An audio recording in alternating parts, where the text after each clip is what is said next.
Assalamu alaikum wa rahmatullahi wa barakatuh, mes chers frères et sœurs.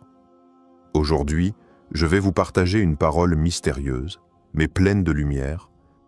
Les braises de la séparation s'éteindront bientôt et l'isolement mourra. Ces mots puissants sont liés à un maître immense de notre tradition, Cheikh Ibn Arabi, connu comme le plus grand maître du soufisme. Il a parlé de celui qu'on appelle Al-Mahdi, non pas simplement comme un leader politique, mais comme une lumière dissimulée, gardée en secret, et dont la venue marquera la fin d'un cycle spirituel. Ce que beaucoup ignorent, c'est que Ibn Arabi a laissé des messages cryptés dans ses textes, destinés au Mahdi lui-même. Ces messages parlent de solitude, de douleur, mais surtout d'un avenir où l'isolement prendra fin. Aujourd'hui, nous allons entrer dans ce monde caché, celui des allusions mystiques, pour mieux comprendre ce lien spirituel profond entre Ibn Arabi, le Mahdi et la fin imminente de la séparation. Ibn Arabi, né en 1165 à Murcie, en Andalousie, est l'un des plus grands penseurs mystiques de l'islam. Surnommé le Cheikh al-Akbar, le plus grand maître, il a voyagé dans tout le monde musulman, de l'Espagne jusqu'à Damas, où il s'est éteint.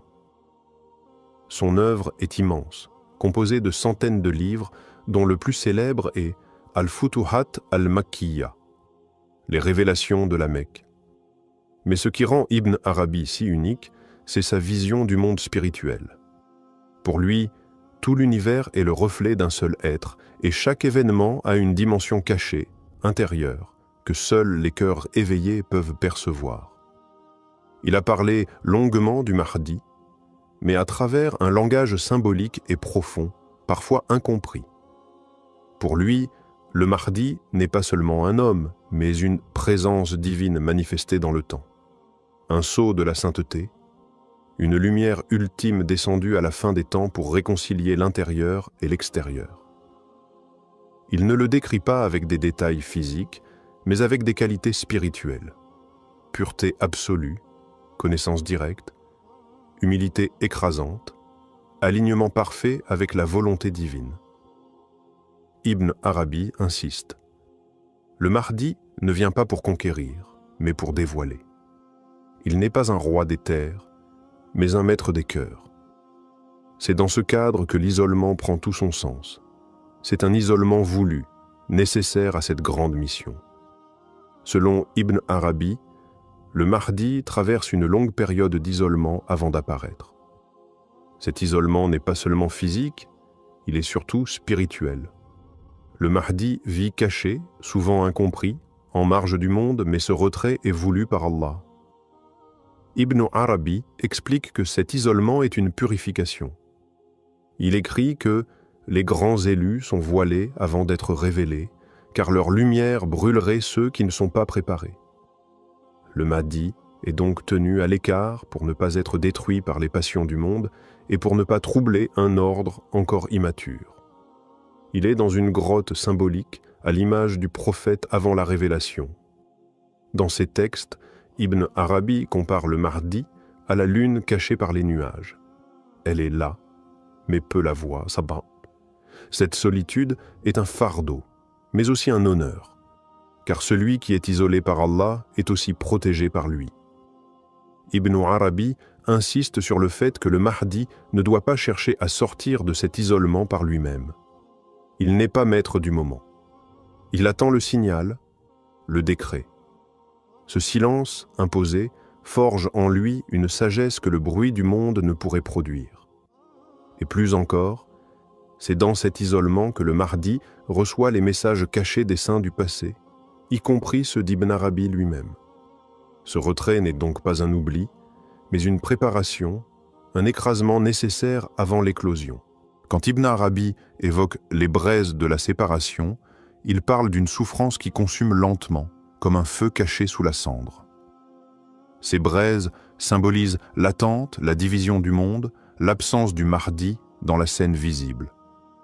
Elles brûlent les cœurs sincères, qui perçoivent que quelque chose manque, que la vérité n'est plus incarnée pleinement.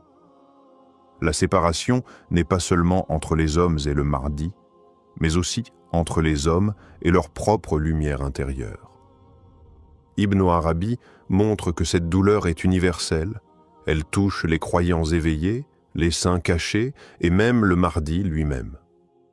C'est un feu discret mais persistant. Il ne détruit pas, il rappelle. Il maintient en vie un désir profond de réunification. Mais attention, ces braises ne sont pas une punition. Elles sont le signe que l'union est proche. Ibn Arabi écrit que tant que le cœur ressent ce feu, c'est qu'il est vivant. La séparation devient alors un appel, une préparation collective. Le monde est dans une nuit obscure, mais une chaleur subsiste, une promesse silencieuse. Le Mahdi, caché, sent aussi ce feu. Il sait que l'heure approche où ces braises ne seront plus nécessaires, où l'amour entre les âmes fidèles et la vérité divine se manifestera pleinement. Alors, l'isolement mourra, car l'appel sera entendu. Pour Ibn Arabi, le monde se dirige vers une union mystique, une fusion entre l'invisible et le visible. Le Mahdi est la clé de cette réunion. Il ne vient pas pour créer un empire, mais pour réunifier ce qui a été brisé, les cœurs, les vérités, les dimensions. Ibn Arabi parle d'un moment où les voiles tomberont. Ce ne sera pas une conquête par l'épée, mais par la lumière. La justice du Mahdi ne sera pas imposée par la force, mais par l'évidence. Il viendra comme un miroir parfait qui reflète la vérité d'Allah sans distorsion. Cette union concerne chaque être. Ceux qui ont le cœur pur verront en lui ce qu'ils attendaient depuis toujours, sans même avoir mis de mots dessus. Ibn Arabi insiste. Le Mahdi n'apporte pas une religion nouvelle, mais le retour à la source de l'islam, dépouillé des excès, des divisions, des interprétations humaines. C'est le retour au tawhid pur, vécu, incarné. L'union dont il est question est celle entre l'extérieur, les lois, les actes, la société, et l'intérieur, la foi, la sincérité, l'amour divin. Le Mahdi sera celui qui réunira la lettre et l'esprit. À travers lui, la séparation entre le monde apparent et la réalité spirituelle disparaîtra. Et quand cette union se fera, les braises s'éteindront, car le feu n'a plus de raison d'exister quand la chaleur est devenue lumière. Ibn Arabi évoque aussi les signes intérieurs que portera le Mahdi. Il parle d'un cœur purifié de toute illusion, d'un regard qui voit au-delà des formes, d'un silence chargé de vérité. Ce sont là des qualités que personne ne peut imiter sans tomber dans l'illusion. C'est pourquoi Ibn Arabi met en garde contre ceux qui se prennent pour lui. Il dit que le Mahdi ne se proclamera jamais. Il sera reconnu non pas par les foules, mais par les cœurs véridiques, les serviteurs éveillés. Ces derniers ne le reconnaîtront pas grâce à un discours, mais à une vibration profonde dans l'âme, une certitude sans mots. Ibn Arabi insiste. Les faux prétendants surgissent dans les périodes de trouble. Ils sentent le vide et veulent le combler, mais ils ne possèdent ni lumière intérieure, ni connaissance profonde. Ils imitent, mais ne manifestent pas. Le vrai Mahdi, lui, ne cherche pas à convaincre. Il est la preuve vivante. Il n'a pas besoin de discours pour faire jaillir la justice. Ibn Arabi dit que même ses ennemis sentiront une vérité qu'ils ne pourront pas expliquer.